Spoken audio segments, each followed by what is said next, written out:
Sai edu pharma के दर्शकों को नमस्कार।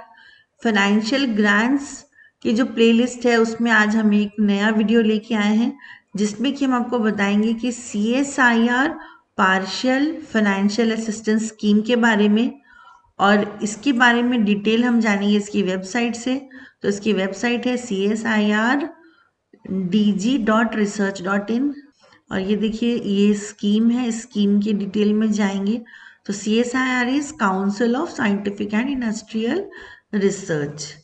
और इसमें हम इसकी स्कीम के बारे में देखें तो जो नॉन CSIR रेगुलर एम्प्लॉयज़ हैं वो अगर कोई भी इंटरनेशनल साइंटिफिक इवेंट में पार्टिसिपेट करना चाहते हैं like conference, seminar, symposia, workshop etcetera, तो उसके लिए ये 50% रीएम्बर्समेंट देंगे। अगर आपका 30,000 का 50% ऑफ एक्चुअल एयर फेयर और ₹30,000, इन दोनों में से जो कम होगा वो ये आपको रीएम्बर्समेंट देंगे। और इसमें भी आपको इकोनॉमी क्लास में ही बुकिंग होगी और जो गवर्नमेंट के अप्रूव्ड एजेंट्स हैं उनके थ्रू ही आपको बुकिंग करानी होगी। तो अब बात करते हैं कि एलिजिबिलिटी क्राइटेरियाज क्या है या कौन से एप्लीकेंट्स हैं जो इसमें अप्लाई कर सकते हैं। तो पहला क्राइटेरिया ये है कि रेगुलर फैकल्टी या रिसर्च साइंटिस्ट होना चाहिए, ऑफ नॉन CSIR एम्प्लॉय होना चाहिए, और साथ ही साथ जो भी यहाँ पर एप्लीकेंट है वो रिसर्च और डेवलपमेंट एक्टिविटीज़ में एंगेज्ड होना चाहिए, और एज जो है वो 50 ईयर्स से कम होनी चाहिए। और minimum educational qualification is post graduation in science और bachelor degree in engineering, technology, medicine और equivalent qualification from a recognised university और इंस्टीट्यूशन। मतलब यहाँ पर एक चीज़ देखिए, PhD ज़रूरी नहीं है, और बी वाले भी इसमें अप्लाई कर सकते हैं, बीटेक वाले भी कर सकते हैं, फार्मेसी वाले भी कर सकते हैं, साइंस वाले कर सकते हैं।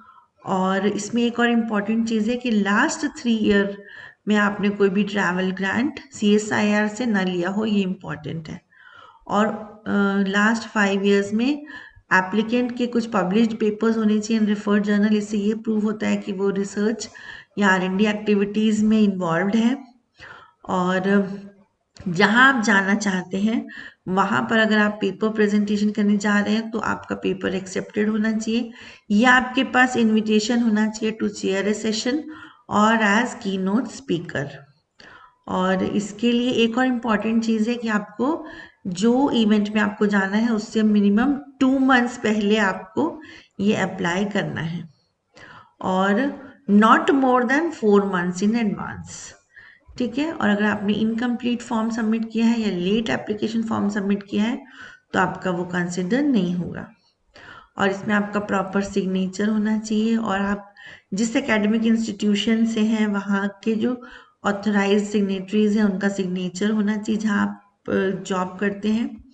और बिना ऑथराइज सिग्नेटरीज के साइन के आपका एप्लीकेशन जो है वो एक्सेप्ट नहीं होगा। और कैंडिडेट को पूरा जो इवेंट है उसको पूरा अटेंड करना होगा। फिर आते हैं डॉक्यूमेंट्स में कि कौन कौन से डॉक्यूमेंट्स आपको पहले सबमिट करने होंगे। तो एक समरी शीट दी हुई है, उसका PDF या वर्ड फाइल जाएगी, एप्लीकेशन फॉर्म जाएगा, एनेक्सर 1 एंड 2 के फॉर्म में आप उसको देखिए, उसमें पूरा डिटेल दिया हुआ है। लेटर ऑफ एक्सेप्टेंस या इन्विटेशन चाहिए, NOC या परमिशन फ्रॉम द इंस्टीट्यूट चाहिए, फिर कॉपी ऑफ ब्रोशर और अनाउंसमेंट होना चाहिए, then abstract of the paper accepted for presentation. Then अगर आप लीड ऑथर नहीं हैं तो एक सर्टिफिकेट होना चाहिए कि जो लीड ऑथर है वो आपको मतलब एक ऑथराइज कर रहे हैं कि आप उनकी जगह पे प्रेजेंट कर सकते हैं। फिर एक आपको एक टेंटेटिव वो देना होगा कि आपका क्या खर्च होगा, एयर फेयर कितना लगेगा शॉर्टेस्ट रूट से। Then copy of letter regarding commitment from any other, मतलब आपको कहीं और से तो फाइनेंशियल ग्रांट नहीं मिली है, और certificate from the applicant that he और she has not availed travel support CSIR in the last 3 years.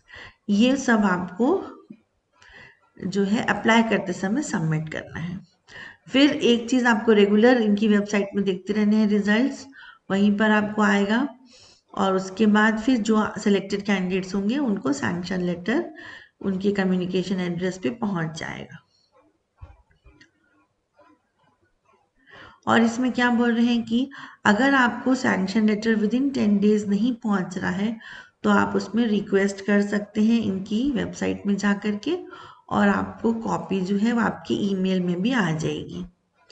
फिर जब आपका इवेंट हो चुका है और आपको जब बाद में रीएम्बर्समेंट के लिए पोस्ट कंप्लीशन ऑफ इवेंट क्या क्या देना है, तो आपको प्रूफ देने होंगे कि आपने इवेंट को कंप्लीट किया। तो उसके लिए आपको ओरिजिनल प्लस 1 फोटोकॉपी जो है वो सबमिट करना है सभी चीज़ों की, और सभी में duly self attested by the candidates बोल रहा है। क्या क्या होगा उसमें? क्लेम बिल होगा, टूर रिपोर्ट होगी, फिर टिकट या ई टेक की टिकट होगी, बोर्डिंग पास होगा, और certificate of participation, then copy of sanction और अप्रूवल लेटर, और साथ में एनईएफटी फॉर्म। ये सारी डिटेल्स जो हैं जिसमें कि आपको आपके बैंक के डिटेल्स भी देने हैं, ये सब आपको सबमिट करना है। और एक और इम्पॉर्टेंट चीज़, आपके इवेंट के कंप्लीट होने के 2 मंथ्स के अंदर, मतलब विद इन 60 डेज आपको ये सारे डॉक्यूमेंट्स जो हैं वो सबमिट करने हैं अगर आप रीएम्बर्समेंट चाहते हैं तो। और साथ में ये क्या कह रहे हैं कि अगर क्लेम जो है 4 मंथ से बाद आप सबमिट कर रहे हैं तो वो आपका एंटरटेन नहीं होगा।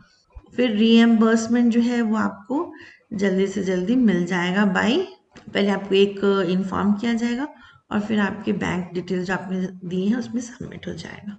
और यहाँ पर इनका ईमेल एड्रेस है और इसमें आप इनको कॉन्टैक्ट कर सकते हैं। So thank you so much. Stay connected with Sai edu pharma.